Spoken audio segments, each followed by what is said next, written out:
over the past 4 or 5 months, I've been able to have this internship here at Reverie Drums and StackRing Percussion, owned by Tim Roberts, who you're going to meet in a bit. Tim is an amazing person, an amazing musician, and it was through him and through this internship that I was able to meet Chaz. Tim has his own drum set company, which is Reverie Drums, and he has his own cymbal modification company now called Mod Cymbals. And then he also has a third company called StackRing Percussion.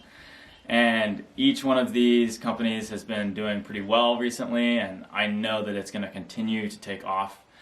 Tim's work is phenomenal, and one of the main things that he specializes in is cymbal modification. So he'll get cymbals in that are either cracked or maybe an artist wants a kind of different feel or timbre from, and he's actually learned himself and taught himself completely how to change and modify the sound and profile, shape, width, thickness of these cymbals. And so if you go to like some of his Instagram posts, you can check this out further. But basically, I just was super excited to have the opportunity to work with him. And through David Winkleman, Assistant Dean of Music at School of the Arts, I've actually been allowed to receive a credit for this internship instead of having to stay an extra summer to complete my degree requirements and get that extra credit. I'm actually receiving a credit through working this internship, which has been just an amazing experience. And I am so thankful both to David Winkleman and to Tim Roberts for providing this opportunity for me. The drum.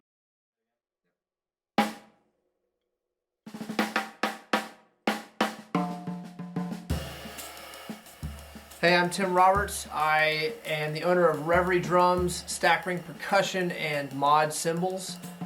I was a semi-professional musician for about 5 years coming out of school, and had a all too familiar story of having a gig and then losing that gig, and it kind of left me back at square one because I had taken a break from saying yes to gigs and the phone wasn't calling, and I had an idea to build a snare drum, and that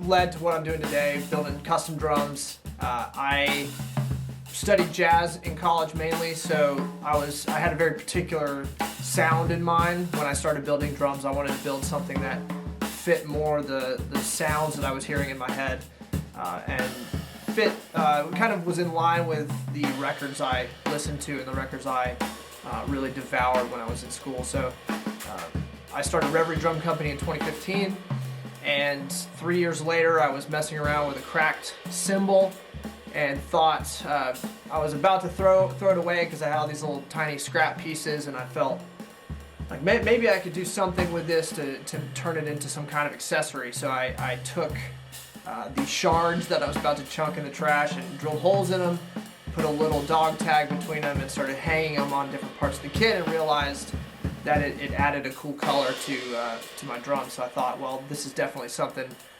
I can figure out a way just to get my hands on the raw materials, because every drummer has cracked cymbals. So I started that journey, and that was the beginning of StackRing Percussion, which started in 2018. And through that process, I got my hands on a lot of recycled cymbals and broken cymbals that had little edge cracks or whatever, and some of them were actually really high quality, and I didn't have the heart to cut it up, so I would take those cymbals and just scoop the crack out, and I had a brand new cymbal with just a little chunk missing. And that also led me into modifying cymbals, which now has led me into crafting my own cymbals from raw blanks. So what they do, there's factories in Turkey and in China, but the main factories are in Turkey, and they take a mixture of copper and tin, and they make a bronze alloy, and they roll it out into a sheet, and that sheet of metal has no tension in it, and so it doesn't sustain, it doesn't make a typical cymbal sound. It's more chunky, and it sounds just kind of like you're hitting a hunk of metal. And so a cymbal smith takes that and hammers it anywhere from 500, sometimes up to 1,000 different times, and they hammer it into a shape, and that tension that they're adding via hammering is what creates the sound of a cymbal. So I'm now crafting cymbals from scratch, as well as doing the recycled cymbal company StackRing, and then we are also still building custom drums via Reverie Drum Company. And throughout that process, I've been doing this all by myself for the most part, and I've had a few employees over the years and many interns over the years. And Austin, he came to the shop last year to pick up some of the StackRing products, and was just a very personable guy, and was interested in actually developing a relationship, and which is not a common thing. You see a lot of people that are either trying to get something from you or get something without having to pay even, or if they're wanting you to provide something for them without understanding the relational aspect of the industry and of music in general. And so first time he came over to the shop was last year, and then at the end of last year reached out and just started talking about the idea of an internship and coming over and helping. And he just kept up with me as I inevitably didn't answer every message, or wasn't as timely as I would like to be with every message. He just kept up with me and said, "Hey, I would really love to just come learn. Just whatever you want me to do. I'll hammer steel. I'll cut up metal. I'll do whatever." And so he's been interning with us for a few months, and it's been awesome. Just having someone with his background, growing up working in a metal shop, understanding tools, understanding how to work. In that context, it's not something that many musicians actually, they don't have that skill set, not very many of them. So it's been awesome.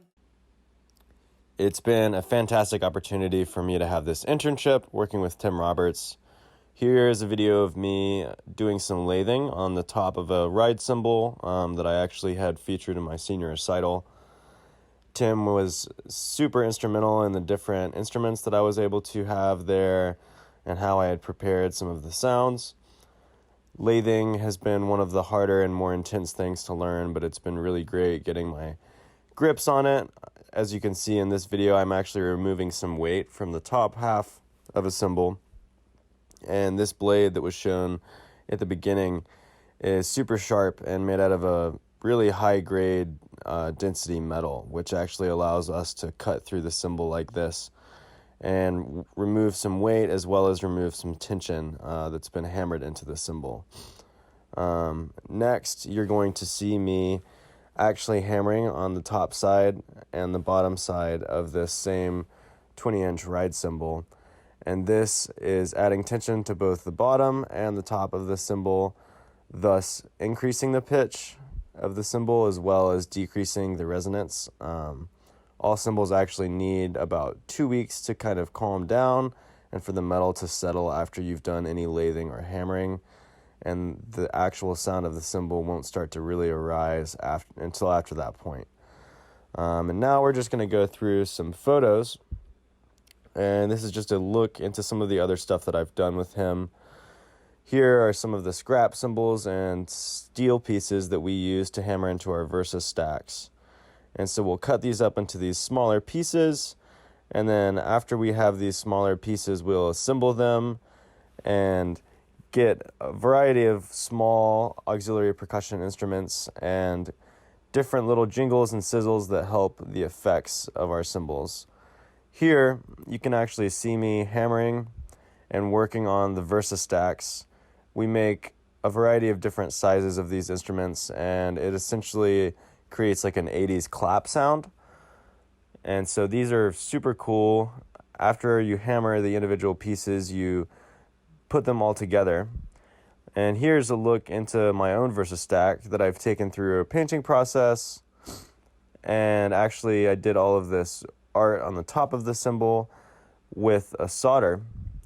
And so I made those engravings and did that sort of paint so that it could match my actual drum set. But it's just been an incredible opportunity, and I'm so thankful to have had this time to work with Tim. And I'm really excited that now this is moving forward into an actual full-time position straight out of college. And so I'm very, very thankful, and it's just been an awesome time, and I'm so glad that I had this opportunity.